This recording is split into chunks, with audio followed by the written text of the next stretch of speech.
क्षीरेण सुकेन भाषितम।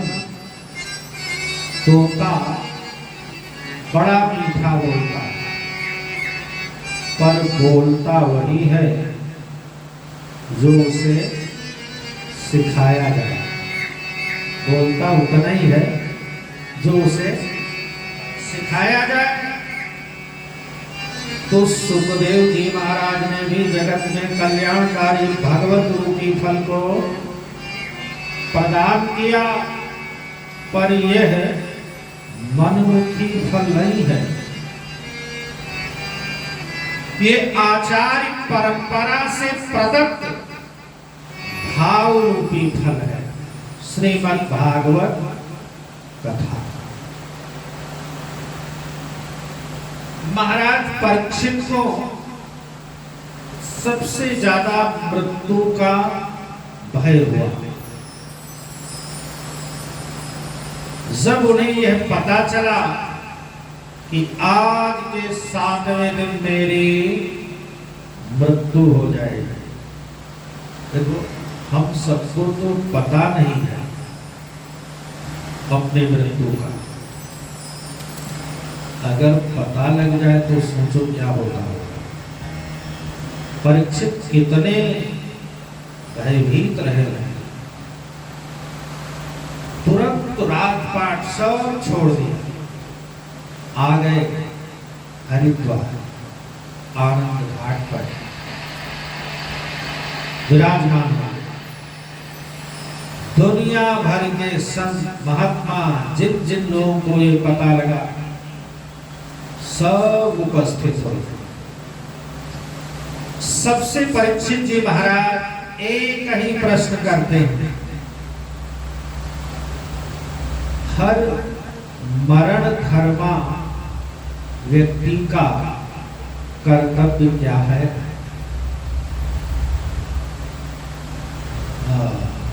वहां श्री सुखदेव जी महाराज पहुंचकर ऐसे भयान्वित परीक्षित के भय को निवारण कर दिया।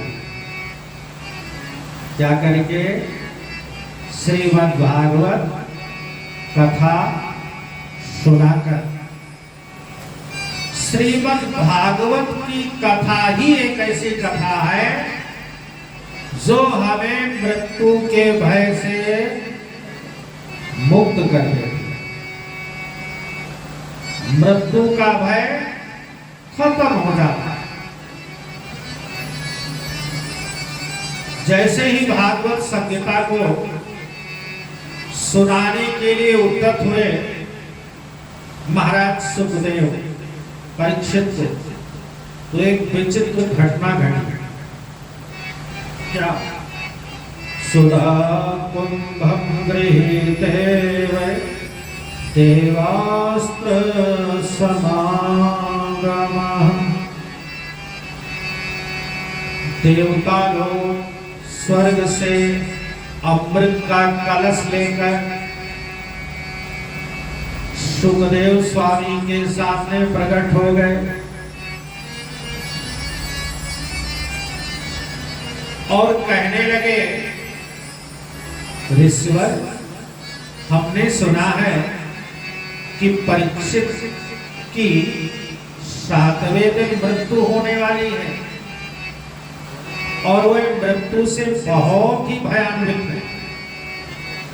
हमको जैसे ही पता लगा,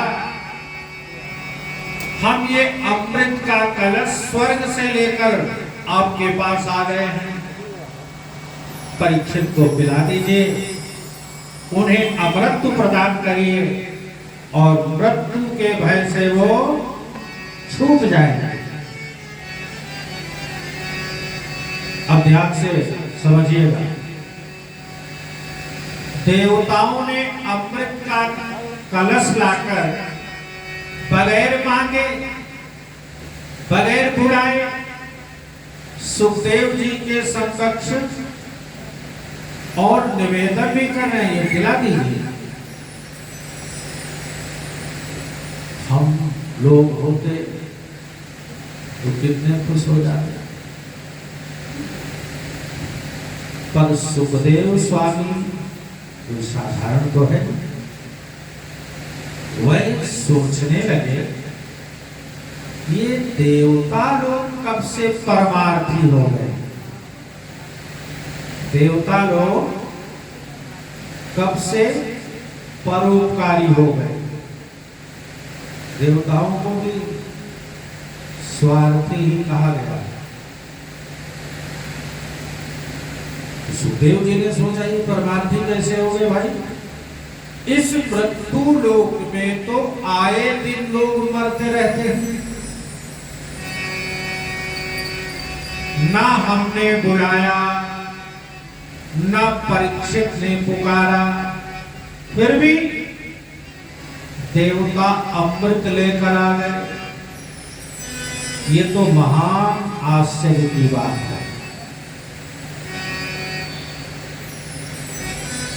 महाभारत आदि पर्व में एक बहुत सुंदर कथा है।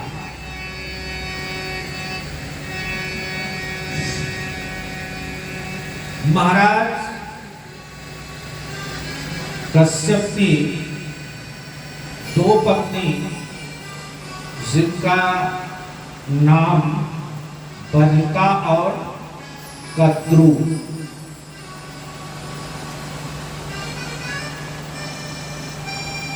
बेनिता और कद्रू। बेनिता से महाराज गरुड़ और अरुण का जन्म हो, और कद्रू से महान विषधर सांप लोग प्रकट हुए, सर्प। कद्रू और बेनिता दोनों सौते हैं, इसलिए इनमें होड़ लगी रहती है। एक दिन दोनों में चर्चा हो रही थी। एक ने कहा चंद्रमा के घोड़े श्वेत हैं, किसने कहा? बेनिता ने।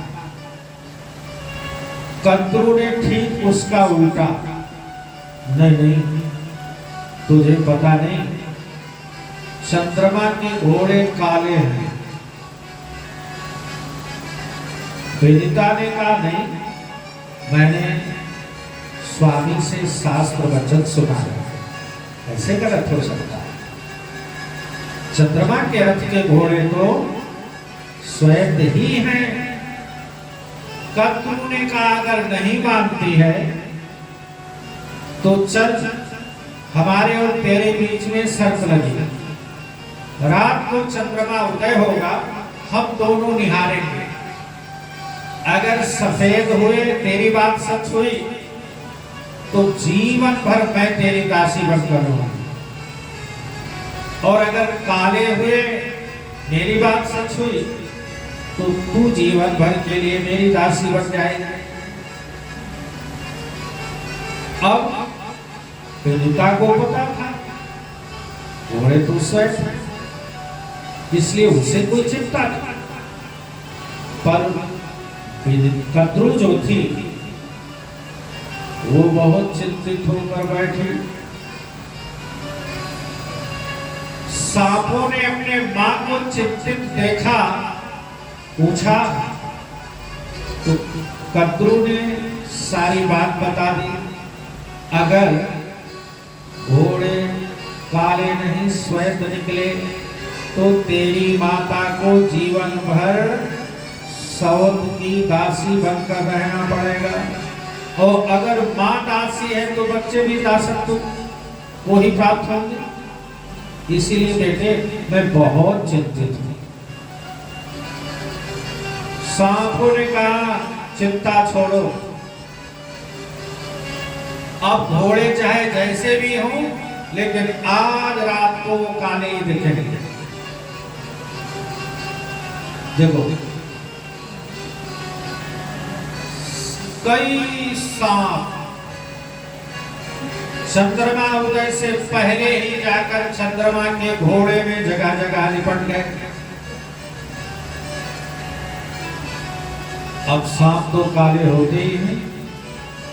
जैसे ही चंद्रमा उदय हुआ, दोनों इंतजार में ही बैठी थी। जैसे ही चंद्रमा उदय हुआ, घोड़ा काला दिखाई दिया और कद्रू ने बड़ी प्रसन्नता के साथ तुरंत विनिता को बुलाया और कहा, वो देख, मेरी बात सच हो गई।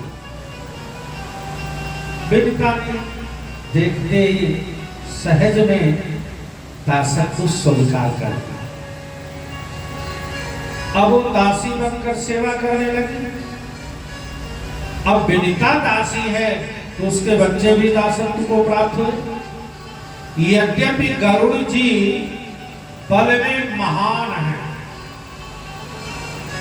इतने महान हैं कि गरुड़ जी जब उड़ते हैं, अगर पर्वत के नजदीक से होकर गुजरे तो पर्वत उनके पंख की हवा से उड़ने लगते। इतने बलिष्ठ हैं गरुड़। हरि के बाहर है, लेकिन वह सांपों की दासता स्वीकार करके सांप लोग उनके ऊपर बैठ जाते हैं और कहते हैं, चल हमें फलानी जगह छोड़। तो गरुड़ को जाना पड़ता। एक दिन गरुड़ जी ने अपनी माँ से पूछा कि माता, ये ऐसे कैसे हो गया, और अगर तू दासी बन ही गई है तो मैं क्या करूं तेरे लिए जो तू दासत्व से मुक्त हो जाए। विनिता ने कहा, बेटा,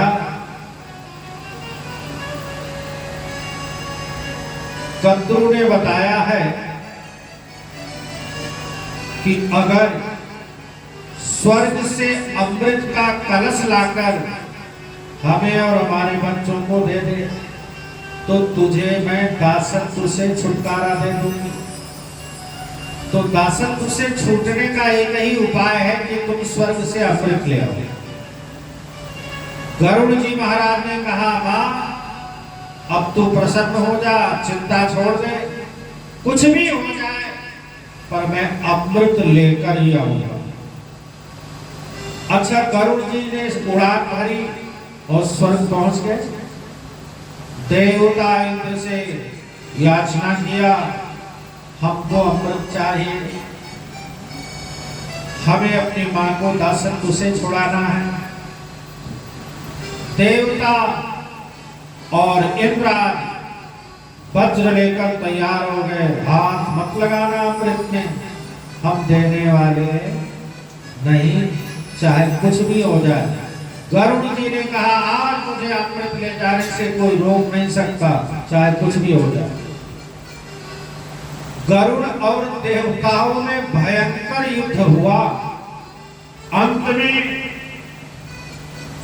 देवताओं को जब लगा हम पराजय को प्राप्त होंगे, तो देवताओं ने कहा, सुनो, अमृत का कलश तुम ले जाओ और सर्पों की मां को दे दो। तुम शायद जानते नहीं, अगर सांपों ने अमृत पी लिया तो संसार का क्या हाल होगा। तो फिर क्या करूं, मैं अपनी मां को ऐसे रहने? बोले नहीं, तुम ले जाकर दे दो, हम छदम भेष में आकर पीने से पहले ही चुरा लाए।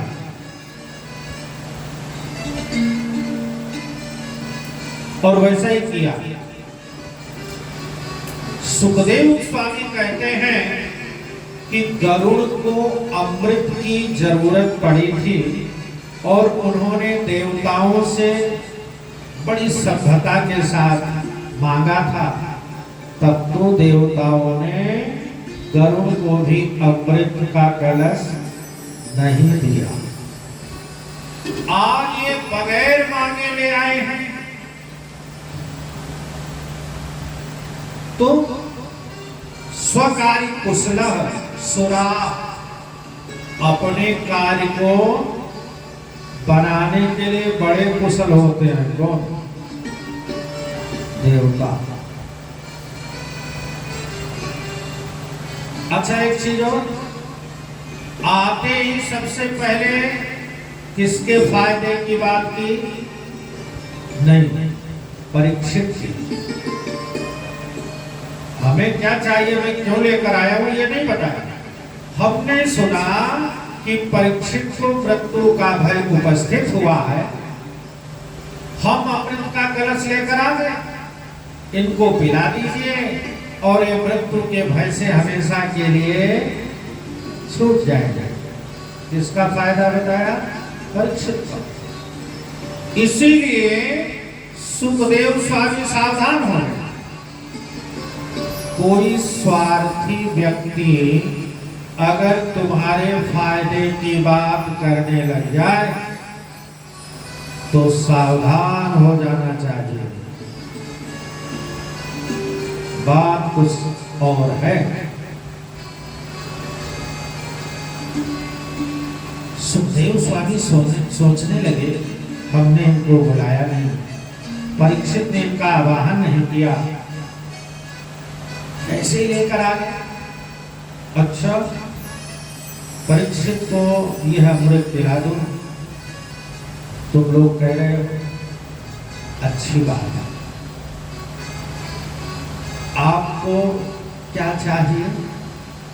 बोले महाराज बस और कुछ नहीं, बदले में ये कथा अमृत, श्रीमद् भागवत कथा रूपी अमृत हमें दे दीजिए।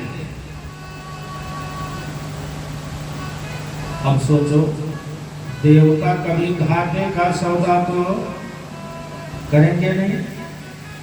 आज अपना अमृत रख दिया सामने कि ले लीजिए महाराज, परीक्षित को पिला दीजिए और बदले में भागवत अमृत हमें दे दीजिए। तो सुखदेव जी महाराज हंसते हुए बोले, देखो तुम लोग श्रद्धा से श्रोता बनकर आते हैं, तो मैं यह कथा रूपी अमृत तुम्हें अवश्य सुनाऊंगा, अवश्य पिलाऊंगा। पर तुम तो सौदागर बनकर आए हो। क्या सौदागर? ये ले लो और ये दे दो, ये तो सौदा हुआ। और सौदागर ही नहीं, मैं तो कहता हूं कि तुम ठग बनकर आए हो। कैसे? कोई बहुमूल्य मणि लेकर बदले में कांच का टुकड़ा दे दे तो फिर तो ठगिया ही हुआ।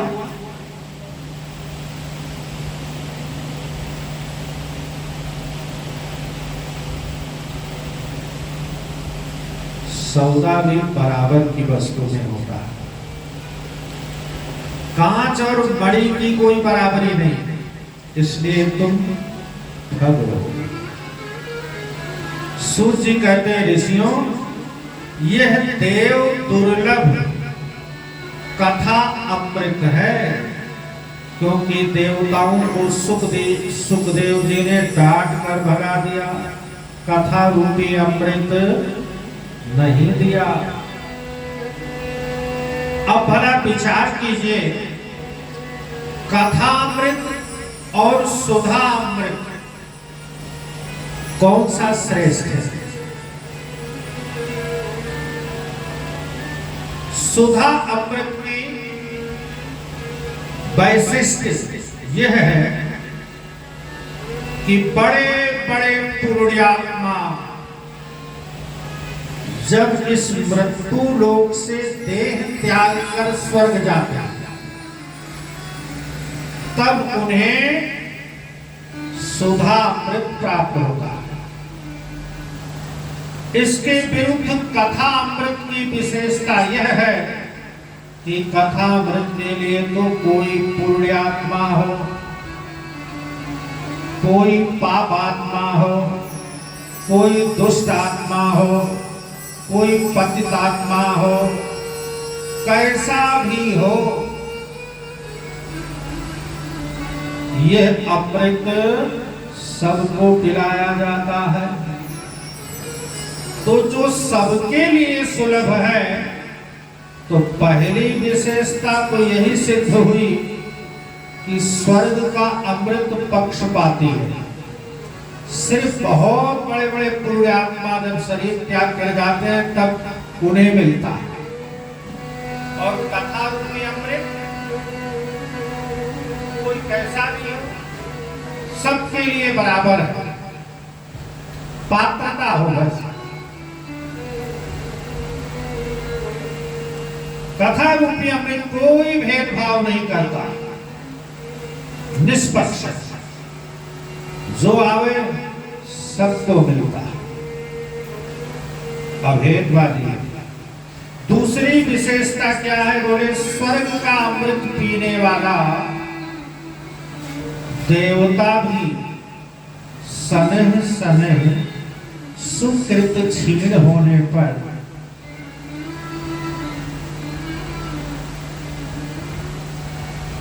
पूर्ण समाप्त होते ही धरातल पर गिरा दिया जाता है।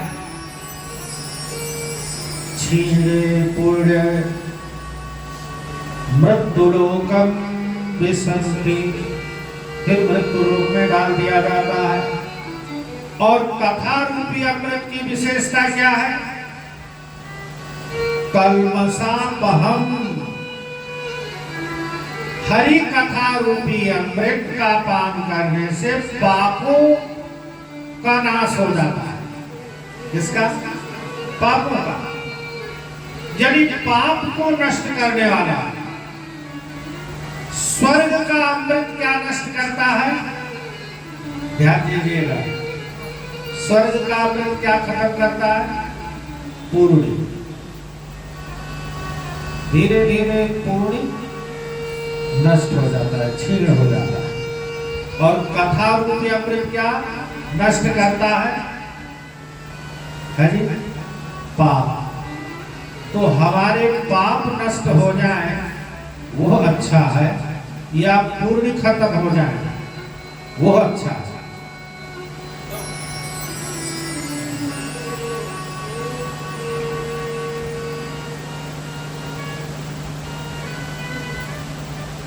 एक ओर स्वर्ग का अमृत पूर्ण छीन करने वाला, और दूसरी ओर सुधा अमृत पूर्ण छीन करने वाला, और दूसरी ओर कथा अमृत निष्पक्ष पाप को छीन करने वाला।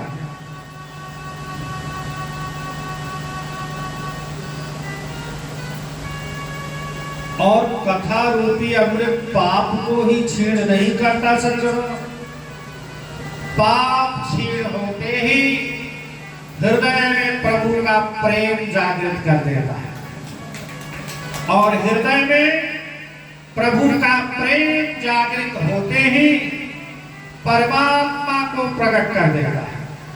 तो कथा रूपी। अब आप स्वयं विचार करें कि कथा रूपी अमृत चाहिए, अच्छा है, या सुधा रूपी अमृत?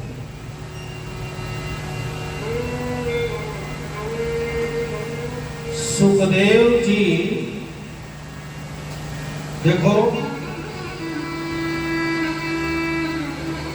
स्वर्ग का सुधामृत दीर्घ जीवी बनाता है, और हरि कथा रूपी अमृत दिव्य जीवी बना देता है।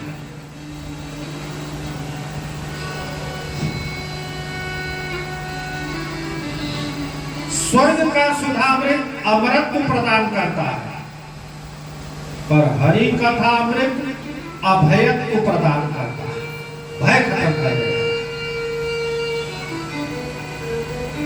सुखदेव स्वामी ने अच्छे से दोनों अमृत की महिमा को तौलकर तब देवताओं को भगा दिया कि जाओ, तुम्हें कुछ मिलने वाला नहीं है।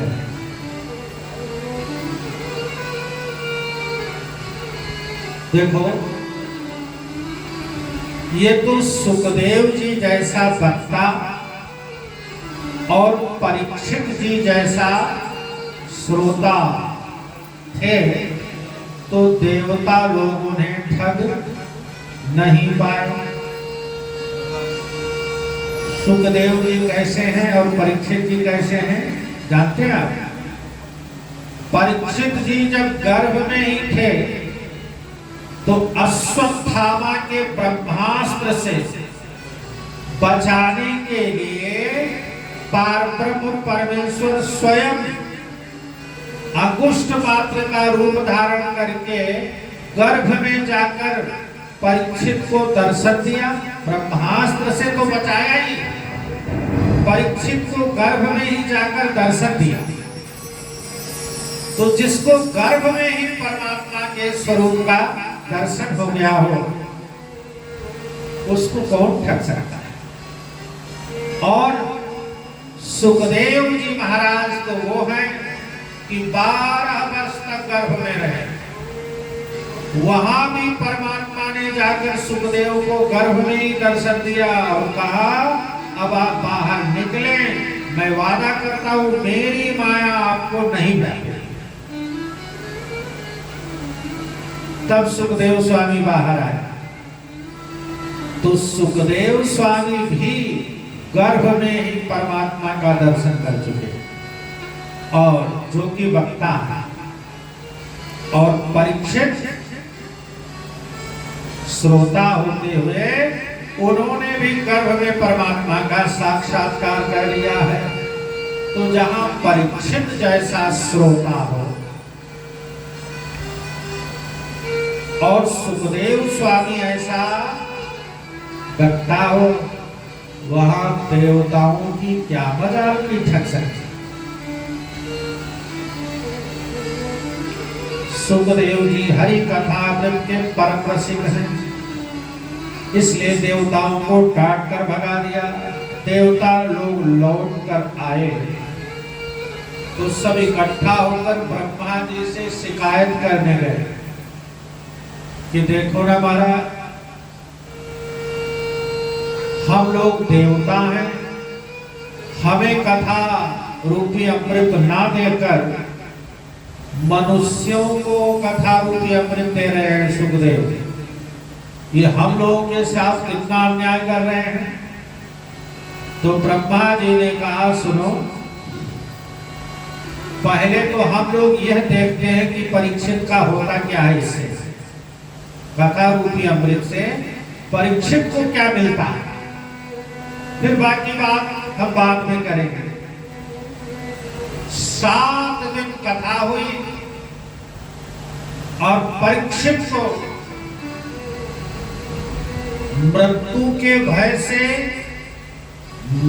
छुटकारा ही नहीं मिला, अपितु वैकुंठ लोक से हरि भगवान स्वयं परीक्षित के पास पहुंचकर अपने दिव्य रथ पर बैठाकर आलिंगन करते हुए परीक्षित जी महाराज को अपने धाम लेकर चले गए। अब तो ब्रह्मा ने भी देखा तो बड़ा आश्चर्य हुआ, गजब की बात है भाई। उन्होंने तुरंत एक तराजू मंगाया, एक पलड़े में भागवत कथा रूपी अमृत रखा, दूसरे पलड़े में चारों वेद 18 पुराण 6 शास्त्र आदि रखा। और जब उसको तौलने लगे, लघुज्ञानी जातानि गौरवेण इदं महत् तदा ऋषिगणा सर्वे विस्मयं परमं ययुः। जब तौल कर देखा तो भागवत कथा रूपी अमृत का पलड़ा ही भारी रहा। अब तो ब्रह्मादिक देवता ही नहीं, ऋषि लोग भी आश्चर्यचकित हो गए।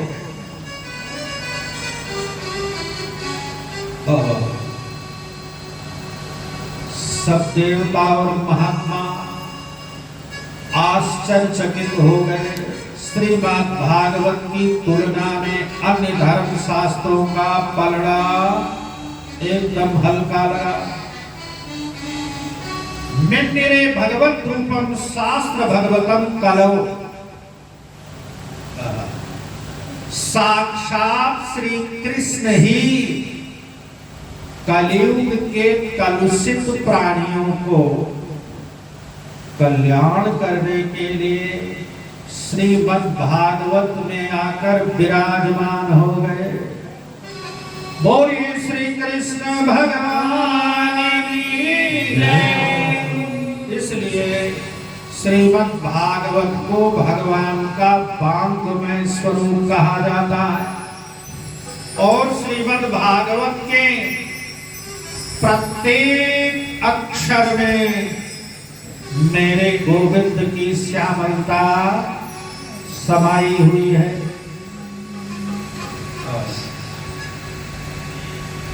इसलिए साक्षात भगवान का श्री विग्रह है कौन?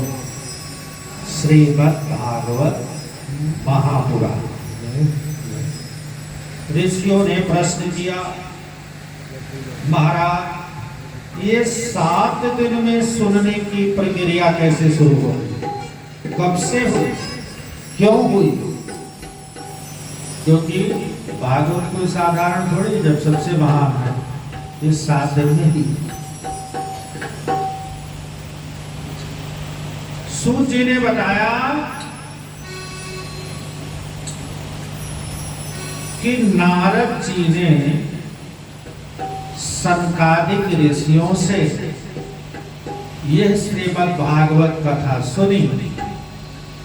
सनकादिक ऋषियों ने ही नारद जी को 7 दिन में यह कथा सुनाकर परंपरा बना दी। तब से श्रीमद् भागवत कथा 7 दिन में होने लगी। ऋषियों ने कहा, महाराज एक बात बताइए, नारद जी एक घड़ी से ज्यादा कहीं ठहरते नहीं, फिर उन्होंने 7 दिन तक बैठकर कथा कैसे सुनी? और अगर सुनी भी तो कहां सुनी और क्यों सुनी? कृपया हमको सविस्तार बतलाइए। सूत जी महाराज ने कहा, एकदा ही विशालायां चत्वारः ऋषयो मला सत्संगार्थ समायात तत्स्त्रनारदम्। एक समय की बात है, विशालापुरी बद्रीनारायण को कहते हैं। बद्रीनारायण धाम को विशालापुरी कहते हैं। विशाल नामक राजा ने बनवाया था, तब से वो विशालापुरी।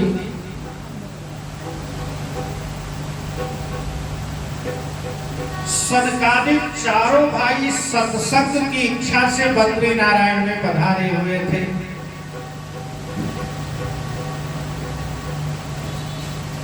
सत्संग की इच्छा से तो थोड़ी ही देर में देखा कि नारद जी पधार रहे हैं। किसने देखा? सनकादिक ऋषियों ने। कौन पधार रहा है? नारद जी। तो सनकादिक ऋषि बहुत प्रसन्न हो गए। जब कोई महात्मा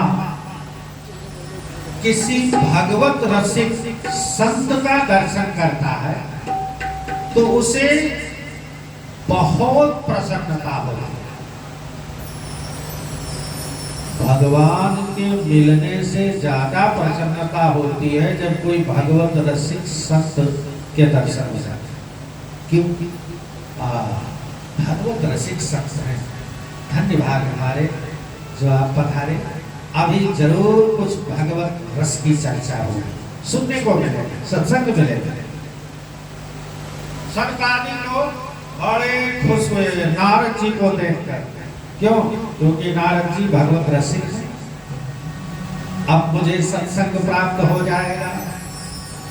अच्छा, क्योंकि सनकादिकों का कथा मात्रेक जीवन। ध्यान रहे, ये 4 ऋषि सबके दादा परदादा हैं, क्योंकि ब्रह्मा की मानसिक सृष्टि में सबसे पहले यही चारों उत्पन्न हुए थे। और इनको ब्रह्मा जी ने कहा कि तुम लोग तपस्या करो, फिर गृहस्थ धर्म का पालन करते हुए संतान उत्पन्न करो। इन चारों ने बिल्कुल मना कर दिया और तभी से भगवत भजन में सत्संग में लगे। अच्छा देखो, कथा मात्र जीविना, ये सिर्फ कथा सुनते हैं, सिर्फ सत्संग करते हैं और कोई काम नहीं। इसलिए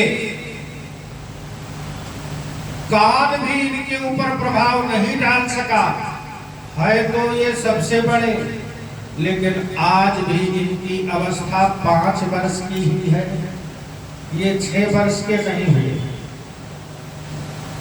कितने वर्ष के? 5।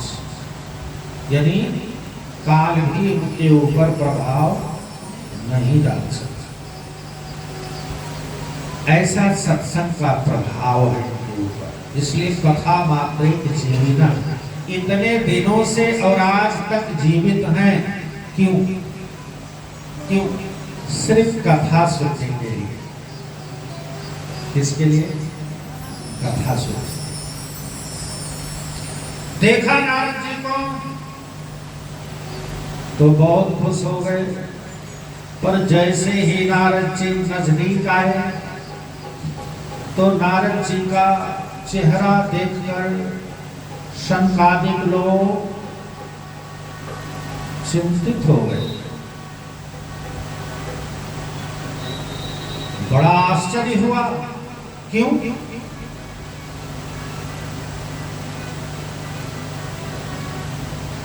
समाज की चिंताओं को दूर करने वाले नारद जी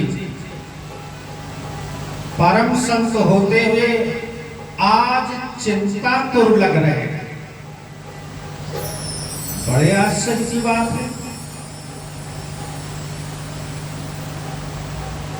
आते ही संसादिकों ने प्रश्न कर दिया, कथम ब्रह्मदीन मुख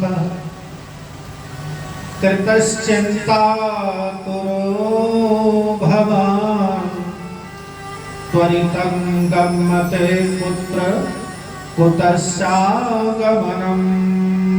तव।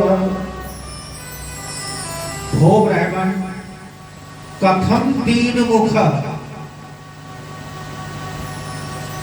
आपका मुख इस प्रकार से लटका हुआ क्यों दिखाई दे रहा है? किस बात की चिंता आपको सता रही है? और ये भागे भागे कहां से आ रहे हो? आपका मुख कमल तो ऐसे लग रहा है जैसे कोई महाकृपण सेठ का खजाना लुट गया हो या धन गायब हो गया हो। कब बितौ यथा जन्म, पर महाराज तुम्हारा क्या चला गया? क्यों? क्योंकि संतों का जो धन होता है वो तो कहीं जा ही नहीं सकता, वो तो कहीं जा ही नहीं सकता। मीरा ने गाया, पायो जी मैं तो राम रतन धन पायो, पायो जी मैं तो राम रतन धन पायो, पायो जी मैंने राम रतन धन पायो जी मैंने राम रतन धन पायो, पायो जी मैंने राम रतन धन पायो।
मोगी बूढ़ी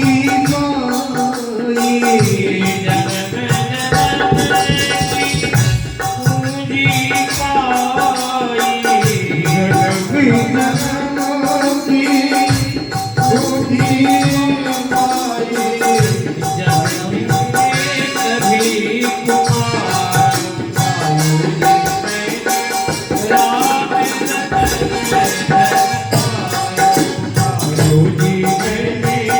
राम जी मैंने राम धन पायो।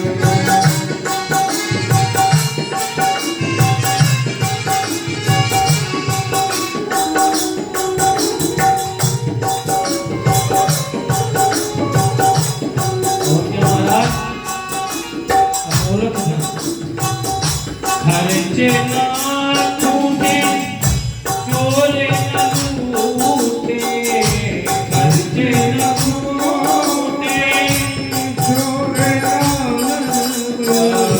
खर्चे न टूटे चोरे न लूटे तेरा भूप छोरे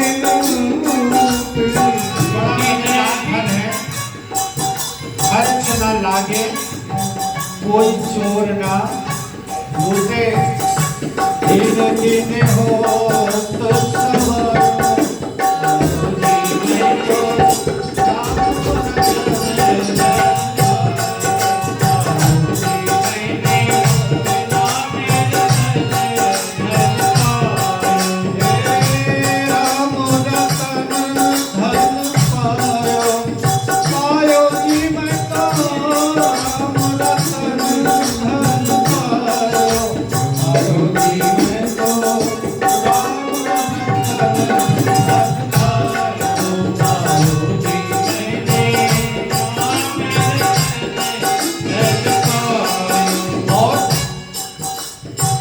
ब्रज के लोगों से जाकर पूछो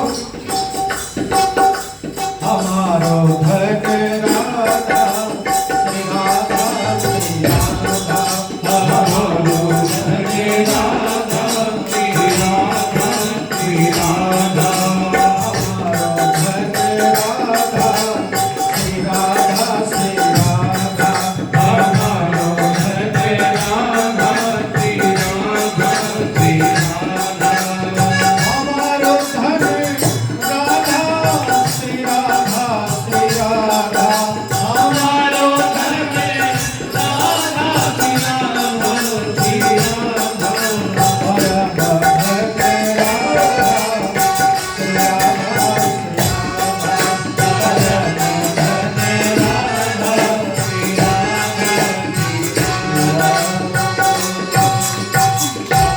संतों का धन तो परमात्मा का नाम होता है, परमात्मा का। और विद्या धनम सर्वधनम प्रधानम, शास्त्रों में कहा गया है कि धन में कई प्रकार के धन होते हैं, पर विद्या धन सबसे बढ़कर है। क्यों? विद्या धन अगर आपके पास है तो आपका भाई आपसे बांट नहीं सकता, चोर आपसे चुरा नहीं सकता, बेईमान आपके विद्या से बेईमानी करके ले। ऐसे ही परमात्मा का नाम रूपी धन जो संतों के पास होता है तो वो तो दिन दिन बढ़ने वाला है, तो कोई लूट भी नहीं सकता, कोई चोरी भी नहीं कर सकता, कोई खर्च भी नहीं कर सकता। तो फिर आप ऐसे क्यों चिंतित हैं? संकादिकों ने ब्रह्मा नारद जी से कहा कि आपका धन, भाई कोई सेठ हो उसका धन तो जा सकता है, पर आपका धन तो कहीं जा नहीं सकता। फिर आपकी चिंता का कारण और हो ही क्या सकता है? आप तो बीतरागी हैं, पूर्ण वैरागी हैं, हजारों वर्ष के होते हुए भी आज तक अपने रहने के लिए एक झोपड़ी भी नहीं बनाई। जिसके पास घर है, गिर जाने का, आग लगने का, आदि आदि चिंता घर की होती है, जिसके पास घर ही नहीं है तो घर की क्या चिंता।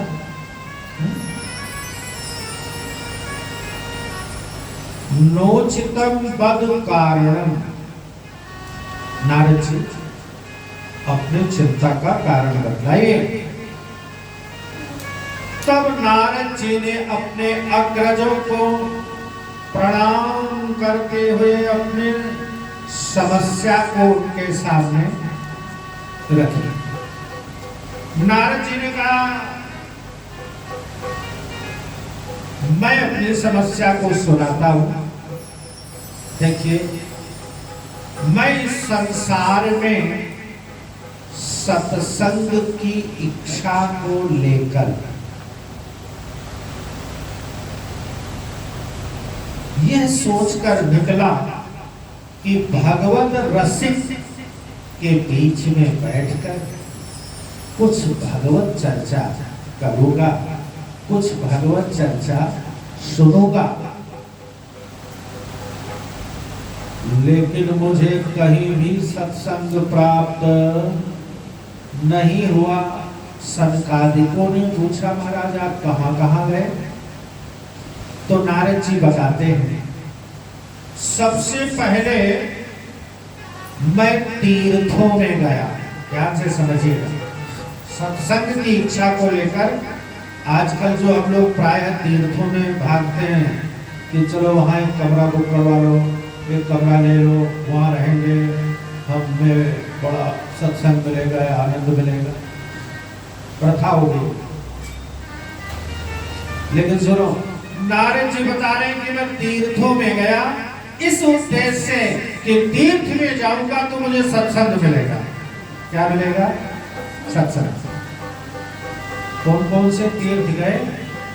तो बताते हैं, पुष्करम, पुष्कर, बाकी सब तीर्थ हैं, लेकिन पुष्कर तीर्थ अद्वितीय है, अद्वितीय, बड़ा महिमा में।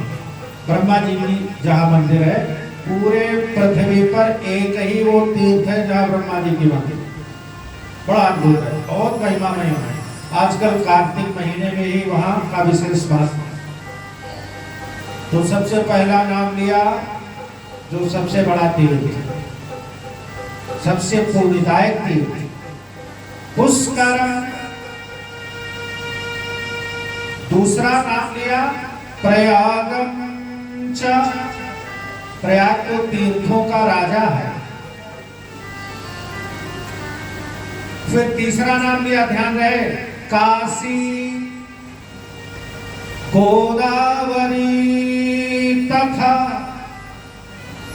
हरि क्षेत्रम, कुरुक्षेत्रम, श्रीरंगम सेतु बंधनम, रामेश्वर। महाराज, मैं तो सत्संग की इच्छा लेकर तीर्थों में भ्रमण करते हुए गया, संतों के पास चला। इसलिए संतों के, नारद जी कह रहे हैं संतों के पास गया, इसलिए गए सत्संग की इच्छा से। अच्छा, सत्संग संतों के पास नहीं मिलेगा तो मिलेगा क्या? किसी को भी सत्संग की इच्छा हो तो संत की तरफ ही तो जाएगा। नारद जी ने कहा, भैया आप गए संतों के पास, बड़े बड़े तीर्थों में सत्संग मिलेगा, लेकिन वहां तो परिभाषाएं ही बदली देखी। कैसे? बोले, पाखंड निरतः संतः, सभी संत पाखंड में निरत हैं। कौन कह रहा है? नारद जी।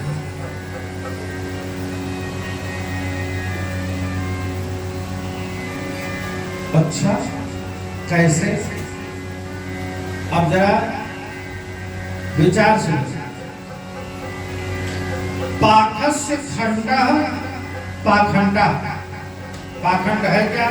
बोले, पाप के ही एक खंड का नाम पाखंड है। तो परिभाषाएं बदल गई। कैसे?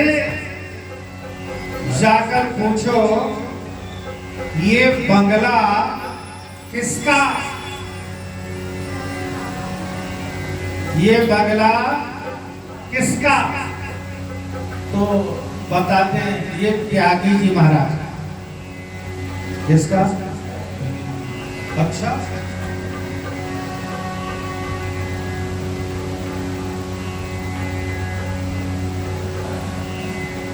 ये है बच्चे शोर मचाते हुए किसके? ब्रह्मचारी जी महाराज के। किसके? और आगे ये शोरगुल कहां हो रहा है? बोले मौनी जी महाराज के।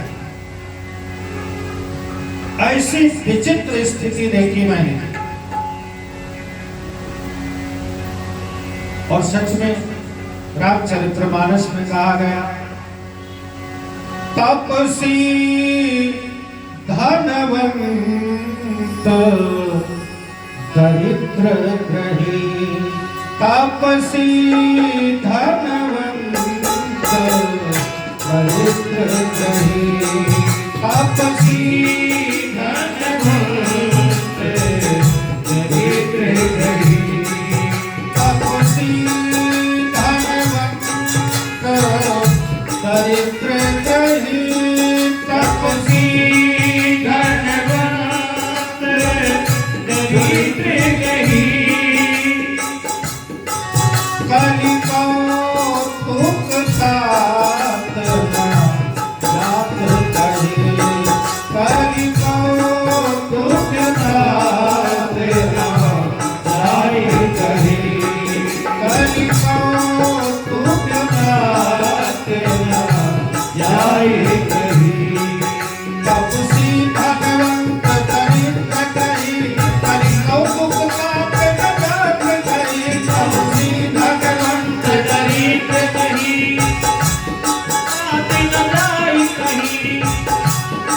कलि कौतुक साधना जाय कहे, कलि कौतुक साधना जाय कहे। पहले संत महात्मा जितना विरक्त होता था उतनी ही उसकी महिमा बड़ी होती। आजकल जितना बड़ा आश्रम हो, जितना बड़ा धन हो, वो सबसे बड़ा संत माना जाता है। यह सब देखकर नारद जी कहते मेरा चित्त और अशांत हो गया। मैं सत्संग सुनकर चित्त को शांत करने गया था, लेकिन जब तीर्थों में भ्रमण किया तो मेरा मन अशांत हो गया। अच्छा सोचो, हम घर से निकल कर तीर्थ जाते हैं और वहां आश्रम रुकने के लिए कौन सा ढूंढते हैं जानते हो? जिसमें एयर कंडीशन व्यवस्था है। अब भला सोचो कि वहां भी जाकर घर से ज्यादा सुख का अनुभव ले रहे हो तो काहे का तीर्थ रह गया? क्यों? तीर्थ में तो तप त्याग व्रत करने जाया जाता है, और वहां जाकर घर से ज्यादा सुख सुविधा प्राप्त हो तो फिर वो तीर्थ रह गया। इसलिए सज्जनों, आजकल सभी तीर्थ, कहीं भी किसी भी तीर्थ चले जाओ, इतनी भीड़ मिलेगी, इतनी भीड़। क्यों? क्योंकि तीर्थ कोई जाता ही नहीं, सब जाते हैं घूमने फिरने, फोटो खींचने, रील बनाने। एक तो जब से मोबाइल चला तब से और गड़बड़ हो गया। कहते हैं कि दान धर्म जप यज्ञ पूर्णि चुपके से करना चाहिए, किसी को पता ना लगे। हम लोग कहीं भी अगर मंदिर में मत्था टेक रहे, साधारण मंदिर में भी, तो तुरंत सेल्फी लेके डालते हैं। तुम देखो हम कितने धर्मात्मा। अब वो जो कदाचित हमसे भूले बिसरे पूर्ण हो भी गया हो, लोगों में बांट दिया आपने अपने आप ही, तो फल मिलेगा। फिर मैंने सोचा कि चलो तीर्थों में संतों के यहाँ सत्संग नहीं मिला, चलो गृहस्थों में ही चलते। कोई गृहस्थ भी बड़े अच्छे होते, शायद वहीं कहीं सत्संग मिल जाए। महाराज क्या बताऊं, गृहस्थों के यहाँ गया तो वहां भी बड़ा गड़बड़ दिखा। कैसे? तरुणी प्रभुता के है, श्याल को बुद्धिदायक, कन्या विक्रयणो लोभ, दंपतीनां च कल्पनम।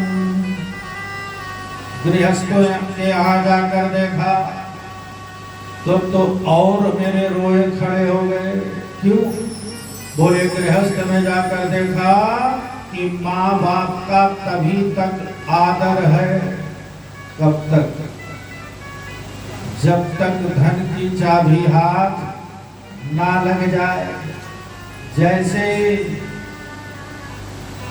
किसी तरह धन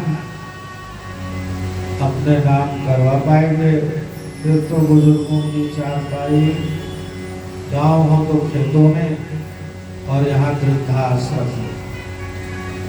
अच्छा, कोई बुढ़ा वृद्धा और वृद्ध जबरदस्ती घर में बैठे भी रह जाए, न जाए किसी तरह उनको नहीं निकाल पाए, तो जहाँ पड़े हैं वहीं पड़े रहते, उनसे कोई नहीं पूछता कि हम कहाँ आ रहे हैं, कहाँ जा रहे हैं, क्या कर रहे हैं। अच्छा, घर में कोई विशेष बड़ा काम आ जाए तो पहले लोग सुन सलाह करते थे ना कि ये काम कैसे करना है। आज सलाह तो होता है, लेकिन सलाह किससे मांगा जाता है? तो बोले श्याल को बुद्धिदायक, तो ससुराल से साले को बुलाया जाता है, या ये काम करना है कैसे, वो जो कहेगा वही होगा। अच्छा, और तो बोले बेटा और बेटियों की शादी नहीं होती, सौदा होता है। तुम कितना लोगे, तुम कितना लोगे? क्या होता है? जहां से ज्यादा मिला वही संबंध जुड़ गया। पहले कहते थे ना समधि, जिनकी उम्र, जिनकी सोच, जिनका दिमाग, जिनकी विवेकता एक जैसी हो, उन्हें बोलते थे समधि। सब मीन्स बराबर। अब ऐसा कुछ नहीं, न जाति की न पाति की किसी चीज का विचार रह ही नहीं गया। और दौर इतना कुछ होने पर तरुणी प्रभुता के है, यानी घर में सिर्फ और सिर्फ महिला की चलती। इसकी महिला की, तभी सारे साथ बुलाए जाएंगे, उनसे सुलसला होगा और उन्हीं की मानी भी जाएगी। अब नारद जी कहते हैं कि इतना होने के बावजूद भी दोनों दंपति में कल न कहा, खूब लड़ते हैं एक दूसरे से, शांति फिर भी नहीं। तो महाराज मृत्यु लोक में यह सब देखकर नारद जी कहते हैं मेरा मन बड़ा उदास हो गया। अब कहाँ जाऊं जिससे चित्त को शांति मिले? तो मुझे मेरे परमात्मा श्री कृष्ण का ब्रज धाम याद आ गया। हमने सोचा कि वहीं चलते हैं, शायद कोई वहीं मिल जाए। तो नारद जी जब ब्रज में गए तो कहते महाराज वहां जमुना की पुलिन पर मैंने एक और आश्चर्य देखा। क्या आश्चर्य यह है कि एक युवती स्त्री बैठी है, उसके चारों तरफ और अन्य युवती स्त्रियां हैं। कोई पंखा झल रही है, कोई चरण दबा रही है, कोई छाया छत्र की छाया कर रही है। नारद जी कहते हैं कि मैंने सोचा, लेकिन वो युवती रो रही है, जिसकी सेवा हो रही है वो रो रही है। तो नारद जी ने देखा तो कहने लगे, मुझे बड़ा आश्चर्य हुआ, ये क्यों रो रही है। सोचा कि शायद गोविंद भगवान को पाने के लिए रो रही होगी, चलो मैं कुछ सहायता करूं। लेकिन जब और नजदीक गया तो देखा कि वहां सब माताएं ही माताएं थी, यानी सब युवती स्त्रियां ही थी। तो मैंने सोचा इन्होंने बुलाया नहीं और यहाँ सिर्फ माताएं बहनें ही हैं। अगर मैं यहाँ जाऊं तो माताओं का कुछ पता नहीं, चार माताएं आपस में बात कर रही हो, एक मिनट में ही आंसू बहाने लग जाएंगे और दूसरे मिनट में ही वो हंसने भी लग जाएंगे। नारद जी ने सोचा कि ऐसी जगह जाना ठीक, पता नहीं क्या कहने, तो मैं लौट पड़ा। नारद जी कहते हैं जैसे ही मैं लौटा तो उस स्त्री ने मुझे आवाज दिया, ओ साधो क्षणं तिष्ठ मच्चित्तामपि नाशय दर्शनं तौ लोकस्य सर्वभागहरं परम्। महाराज जी कहाँ जा रहे हो? हर एक मिनट को ठहर जाइए। आप जैसे संतों का तो दर्शन मात्र से ही पाप दूर हो जाते हैं। बुलाया, मैं नजदीक गया, जब देखा तो वो तो युवती स्त्री है, पर उसके साथ ही दो वयोवृद्ध पुरुष लेटे हुए हैं अचेत अवस्था में। तो मुझे और भी आश्चर्य का ठिकाना न रहा। मैंने पूछा, काशी तुम कौन हो और कहाँ विमल, ये दो कौन है जो लेटे हुए हैं अचेत अवस्था, और का इमाम, ये जो तुम्हारी सेवा कर रही है, सब कौन है? तुम्हारे दुख का कारण क्या है? तो उसने अपना परिचय दिया, अहम भक्तिरिति तरुणा, अहम भक्तिरिति ख्याता, इमौ में तनयो मतो ज्ञान वैराग्यवान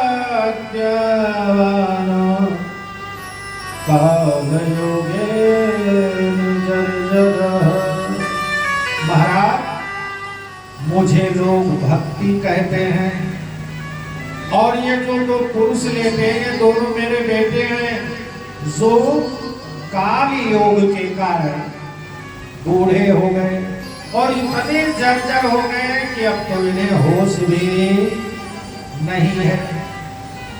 मैं अगर अपना पूरा परिचय दूं तो दक्षिण भारत में मैं उत्पन्न हुई, कर्नाटक में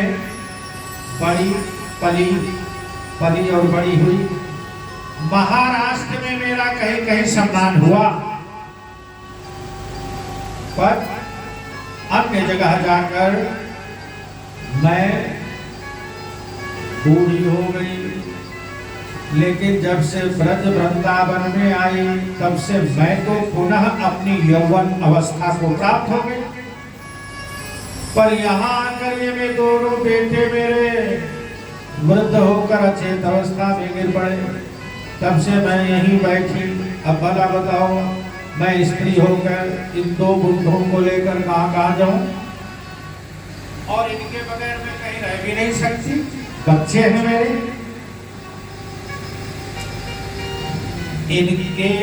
इनको क्षेत्र में लाने का कोई अगर आपके पास उपाय हो तो बताओ। अंत में भक्ति माता ने कहा कि अगर ये हमारे दोनों पुत्र ठीक नहीं हुए तो बोले मैं विदेश चली जाऊंगी। नारद जी ने कहा नहीं, धन्य है ब्रज वृंदावन। आज जैसे कलयुग में भी भक्ति जवान है, पर ज्ञान वैराग्य बूढ़े हैं, अचेत अवस्था में हैं। और नारद जी ने कहा चिंता मत करो। देखो आजकल कोई संत हो, महात्मा हो, ज्ञानी हो, वैरागी हो, कथावाचक हो, जब तक 2-4 विदेश का भ्रमण नहीं कर लेते तब तक उनको ख्याति प्राप्त नहीं हो जाती, तब तक वो बड़े संत नहीं कहलाए जाए। तो भक्ति ने कहा कि मैं बाहर चली जाऊं तो कौन सी बड़ी बात है, पर नारद जी महाराज ने समझाया चिंता मत करो। आज भी दुर्योधन की सभा में जिन परमात्मा श्री कृष्ण ने चीरहरण होते हुए द्रौपदी को बचाया या द्रौपदी के लाज को बचाया, वह परमात्मा कहीं चले थोड़ी गए हैं। आज भी वो भक्तों के हृदय में विराजमान है। और तुम उन्हीं के पावन नामों का स्मरण करो, मैं इनको चेतन अवस्था में लाने का उपाय करूंगा।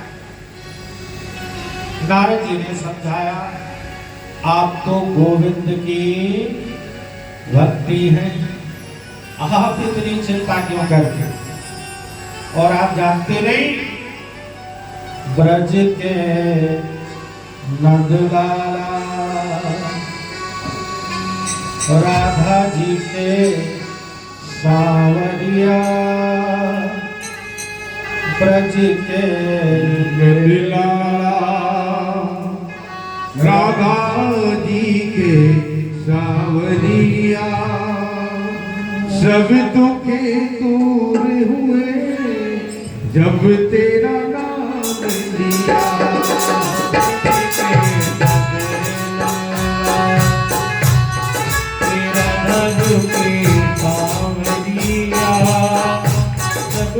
दूर हुए जब तेरा नाम लिया।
हुए जब तेरा नाम लिया।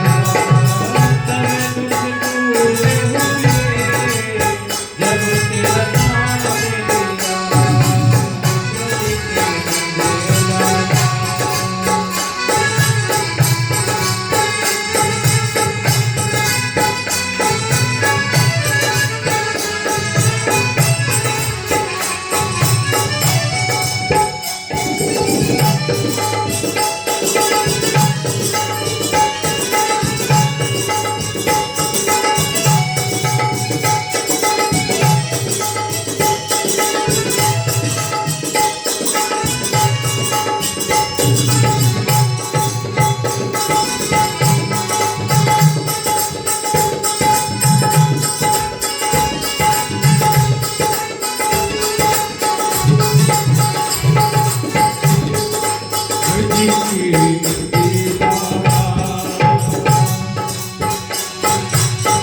जब तेरी गोकुल में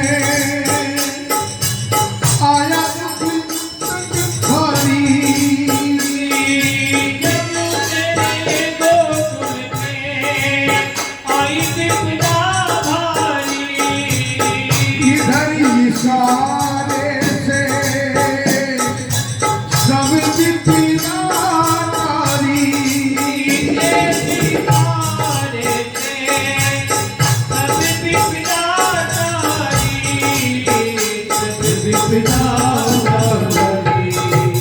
मुड़ गयो वन धन मुड़ गयो तूने जहाँ छोड़ दिया सब दुख पूरे हुए जब तेरा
पूरे हुए जब तेरा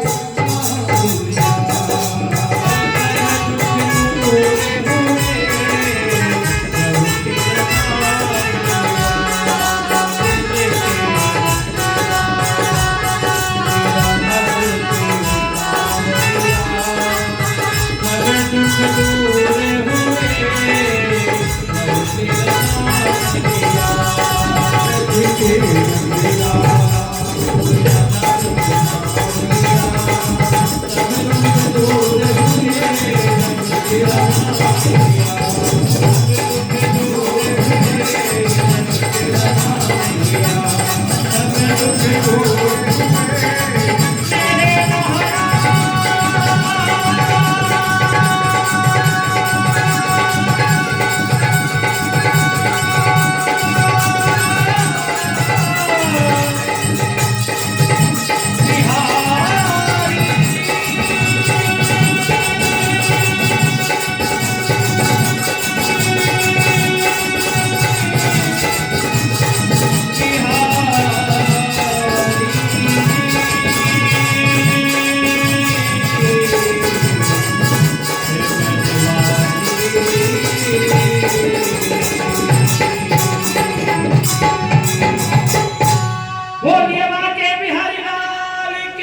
आवाज बिल्कुल भी नहीं है। श्री कृष्ण भगवान की। भगवान का नाम दुख को दूर कर देता है। और नारद जी कहते हैं कि आप तो प्रभु की प्राण वल्लभा हो, इसलिए चिंता छोड़ो, गोविंद को याद करो। चिंता छोड़ो, गोविंद को। अच्छा सोचो, तुलसीदास जी ने कहा तुलसी चिंता ना करो। क्यों? चिंता चित्त को खाए। चिंता, अच्छा गजब की बात है, चिंता करने से कुछ प्राप्त नहीं होता, अपितु नुकसान ही होता। और सब कहते हैं चिंता मत करो, लेकिन करते सब। जो हम एक दूसरे को समझाते भी हैं कि चिंता मत करो, पर चिंता करते सब हैं। ऐसा क्यों होता है? क्योंकि चिंता कोई करता नहीं, चिंता हो जाया करती है। चिंता हो जाया करती है। हाँ, जो चिंतन में लग गया उसकी चिंता अपने आप दूर हो जाती है, तो वो चिंतित नहीं होती। इसलिए नारद जी ने कहा भक्ति भैया आप चिंतन करो। किसका? गोविंद का। और मैं इनका उपाय करता हूँ। नारद जी तुरंत ही चारों वेदों का गान करने लगे, ज्ञान वैरागी के समकक्ष। 18 पुराण, 6 शास्त्र और गीता पाठ मुहुर्मुहुः। गीता पाठ भी सुना दिया। थोड़ी सी चेतना आई और फिर अचेत हो गए। अब नारद जी को भी चिंता हो गई, कैसे ठीक होंगे? नारद जी सोच रहे कि मेरे झोले में जितनी चूरन चटनी थी सब इनको चटा दिया, पर ये होश में अभी भी नहीं आए। तो नारद जी जैसे चिंतित हुए तो आकाशवाणी हुई, नारद चिंता न करो, सत्कर्म करो, ये ठीक हो जाएंगे। अब नारद जी और चिंतित हो गए। अभी मैं ये 4 वेद, 18 पुराण, गीता आदि पाठ जो कर रहा था, ये सत्कर्म नहीं है क्या? तो सत्कर्म अगर यह नहीं है तो फिर सत्कर्म है क्या? और अगर है भी सत्कर्म तो कौन बताएगा? फिर आकाशवाणी हुई, कोई सत्य बताएगा। कोई? नारद जी ने कहा अब लो, ये आकाशवाणी भी ना गोल गोल बात करती है। या तो यही बता देती कि सत्कर्म है क्या, मैं वो कर्म करता, और या फिर यही बता देती कि फलाने संत के पास चले जाओ, पता लग जाएगा। नारद जी ने सोचा अब क्या करूं? खैर कोई तो संत मिलेगा। अब नारद जी जिस संत के पास जाएंगे, महाराज सत्कर्म किसे कहते हैं जरा बताना है, वो पहले ही डर जाता है, क्योंकि नारद जी परम ज्ञानी। और एक मास्टर डिग्री लेकर कोई जाकर स्टूडेंट क्लास के लोगों से पूछे कि हमें ये बता दो, तो पहले डर जाएगा। कुछ संत महात्मा तो पहले से ही जब प्रश्न सुनते हैं तो सुनकर बोलते नहीं, इशारा कर देते हैं। आजकल हमारा मौन व्रत चल रहा है, जब मौन व्रत छूटेगा फिर अब बात करेंगे। कोई कहता है हमारा आप क्या मजाक कर रहे हैं, हमसे पूछ रहे हैं। इसी तरह नारद जी विचरण करते करते बद्री नारायण पहुंच गए। संकादिक से मुलाकात हुई। तो नारद जी ने कहा भैया मेरी चिंता का यही कारण है, लेकिन भगवत कृपा के फलस्वरूप आप जैसे महान संतों का दर्शन हुआ, अब मुझे कुछ ढाढ़स पता, कुछ विश्वास हुआ है। क्यों? बोले आप जैसा संत और कौन हो सकता है, जिनकी एक भृगुटी टेढ़ी होने से भगवान के नित्य पार्षद भी नीचे गिराए, जिनका ऐसा तपस्या का फल है। आप भी बताओ ना। सनकादिकों के ने मुस्कुराते हुए कहा नारद जी वो सत्कर्म और कोई नहीं, ये श्रीमद् भागवत कथा ही वो सत्कर्म है। नारद जी ने कहा भैया बड़े भाई ये श्रीमद् भागवत कथा तो मैंने भी सुनी है, मेरे पिता ब्रह्मा जी ने मुझे पढ़ाई थी। तो बोले इसमें सब मैं जो वेद बांच के आया हूं उन्हीं की तो व्याख्या भागवत में है। तो कहने लगे नारद सुनो, अगर कोई यह सोचे कोई आम का फल खा रहा हो, आम बड़ा मधुर होता है, बड़ा मीठा होता है, तो अगर कोई यह सोचे कि आम का फल इतना मीठा है तो पेड़ कितना मीठा होगा, तो आम छोड़कर पेड़ खाने लग जाए तो आम का स्वाद मिलेगा है जी। फल खाओगे कभी, जैसे सब जानते हैं घी किससे निकलता है, किससे निकलता है? दूध से। अच्छा मान लीजिए आप पूरी सेक रहे हो घी में, अचानक घी खत्म हो जाए और आप सोचें कि दूध से ही तो निकलता है, चलो आधा लीटर दूध डालो और बची हुई पूरी सेक दो, तो पूरी बनेगी। अनेक उदाहरण देकर नारद जी को समझाया। तो नारद जी ने कहा महाराज तो ये सत्कर्म रूपी भागवत अब आप ही सुना दीजिए ना, मैं और कहाँ जाऊँ।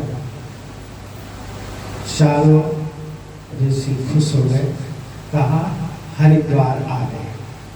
कहाँ है? हरिद्वार की पावन भूमि को चुना। वहीं नारद जी ने गंगा जी की स्वच्छ बालुका का ही व्यास पुष्प बना दिया। चारों भाई बैठ गए और जैसे ही ऋषियों को पता लगा कि हरिद्वार में आनंद घाट पर श्रीमद् भागवत की कथा होने जा रही है, तुरंत ही भृगु, वशिष्ठ, चैन, गौतम आदि ऋषि सब अपने जो ब्रह्मरत ध्यान परायण थे वह भी अपने ध्यान को छोड़कर कथा सुनने के लिए आ गए। तो ये बद्री नारायण की बात है, बद्री नारायण ने कथा नहीं कही, कहा हरिद्वार आ गए। तो प्रश्न उठता है कि बद्री नारायण क्यों नहीं कही? तो पहली बात वहां कथा कहते भी तो वहां सुनता कौन? क्यों? पहले बद्री नारायण लोग बहुत कम जाते थे और जो घर से बद्री नारायण आदि धाम के लिए जाता भी था वो महाप्रयाण करने का निश्चय करके तभी जाता था। कोई एक आध पहुंचता था और जो पहुंच गया था वो सिद्ध कोटि का संत हो जाता था और वापिस बहुत कम लोग आते थे वहां से, या तो सिधार जाते थे या फिर सिद्ध हो जाते थे। कौन चाहता? अच्छा दूसरी बात, मान लो वहां कथा होती भी तो यहाँ के लोग वंचित रह जाते, इसलिए ऐसी भूमि चुनी हरिद्वार। हरिद्वार ना बहुत नीचे है ना बहुत ऊपर है, और उसका हरिद्वार की दो परिभाषा है, हरिद्वार और हरद्वार। वहीं से भगवान हरि का वैकुंठ का द्वार खुलता है, बद्री नारायण आदि, और वहीं से हरद्वार कैलाश भी वहीं से शुरू हो जाता है, केदारनाथ आदि भगवान शिव का द्वार। तो पावन भूमि नीचे से भी लोग जा सकते हैं और ऊपर जो गिर कंदराओं गुफाओं में संत महात्मा है वह भी आ सकते हैं। और सारे लोग एकत्रित होकर के पहुंच गए। और जैसे ही ध्यान से समझिएगा, अभी कथा हुई नहीं, लोग एकत्रित हुए हैं, कथा का प्रांगण बन गया, व्यासपीठ बन गया। और जैसे ही आसीन हुए तो कथा से पहले कीर्तन होता है। क्या कीर्तन, जो हम लोग अक्सर मिस करते, कीर्तन बड़ा जरूरी होता है कथा से पहले, तो कथा के बाद में। जैसे ही कीर्तन शुरू हुआ, भक्ति सुतो तो तरुणी गृहीत्वा, भक्ति सुतो तरुणी गृहीत्वा, मैं करूपा सहसा विराजित, मैं करूपा सहसा विराजित। श्री कृष्ण का गोविंद करे मुरारी, श्री कृष्ण गोविंद करे मुरारी। माथे बिना मारे मोर बदन की, माथे बिना मारे मोर बदन की। श्री कृष्ण गोविंद करे मुरारी, हे नाथ नारायण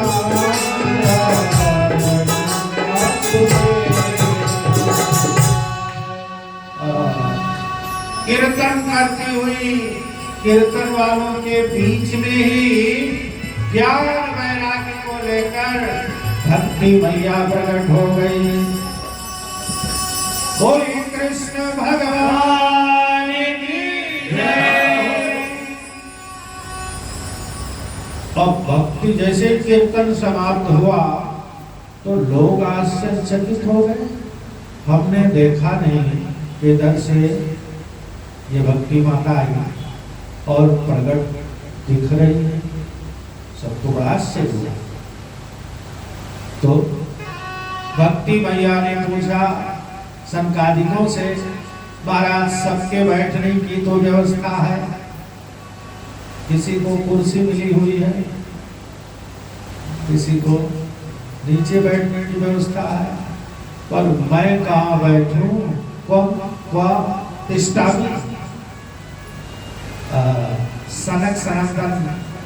सनत कुमार ने कहा, आप यहाँ बैठे हुए जितने भी प्रबुद्ध श्रोतागण हैं, उनके हृदय में बैठ जाइए।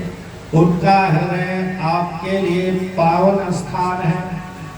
इस तरह से यह निश्चित होता है कि जो सादर भगवान की कथा को सुनता है, उसके हृदय में भक्ति आकर विराजमान हो जाती है।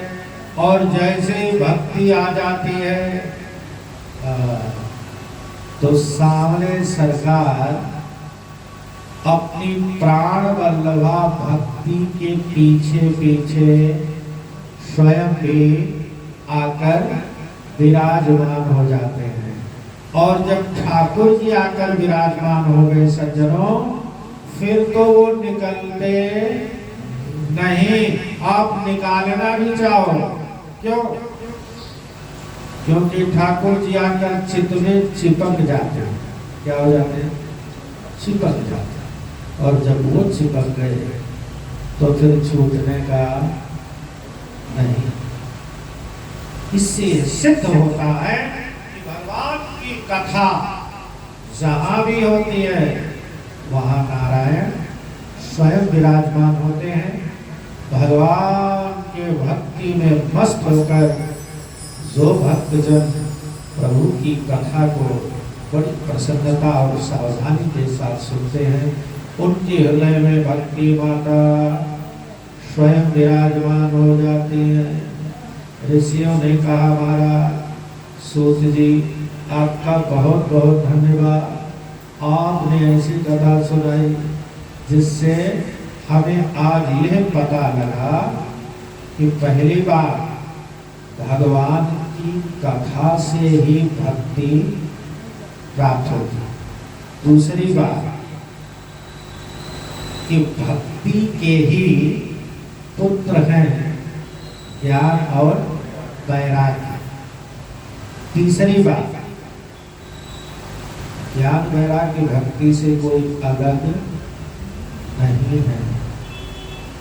हाँ, भक्ति हुई तो ज्ञान वैराग्य अपने आप हो जाएगा, उनके लिए आपको साधन करने की जरूरत नहीं। जैसे कोई क्षुधातुर प्राणी से पीड़ित व्यक्ति भोजन करने बैठता है तो एक एक ग्रास खाता है ना, एक एक ग्रास खाता है तो उससे 3 काम होते हैं। एक तो वो खा रहा है, पहली बात पेट भरता है, दूसरी बात अंगों की पुष्टि होती है और तीसरी बात क्षुधा मिट जाती है। इसी तरह 3 काम, सिर्फ भगवान की कथा सुनो, भक्ति मिलेगी और भक्ति होते ही ज्ञान अपने आप पुष्ट हो जाएगा और जैसे ज्ञान पुष्ट होगा वैराग्य अपने आप हो जाएगा। धीरे धीरे कथा सुनते सुनते भगवान के स्वरूप का ज्ञान अपने आप हो जाएगा, आपको कुछ करने की जरूरत। और जैसे ही भगवान के स्वरूप का ज्ञान हुआ, सांसारिक आसक्ति अपने आप मिट जाएगी, वैराग्य भी अपने आप ही हो जाएगा। और जैसे ही सांसारिक आसक्ति छूटी तो जीव परमानंद को प्राप्त हो जाएगा। ऋषियों ने कहा, महाराज आपकी बड़ी कृपा मेरे ऊपर, आज आपने बहुत पावन कथा सुनाई, लेकिन महाराज एक छोटा सा प्रश्न और क्या बोले, ये भागवत कथा से भक्ति मिलती है, ज्ञान वैराग्य ही पुष्ट होते हैं, या कुछ पापियों का भी उद्धार होता है? इसका पापियों का। और अगर उद्धार होता है तो कौन कौन से पापी, कैसे कैसे पापी इससे कल्याण की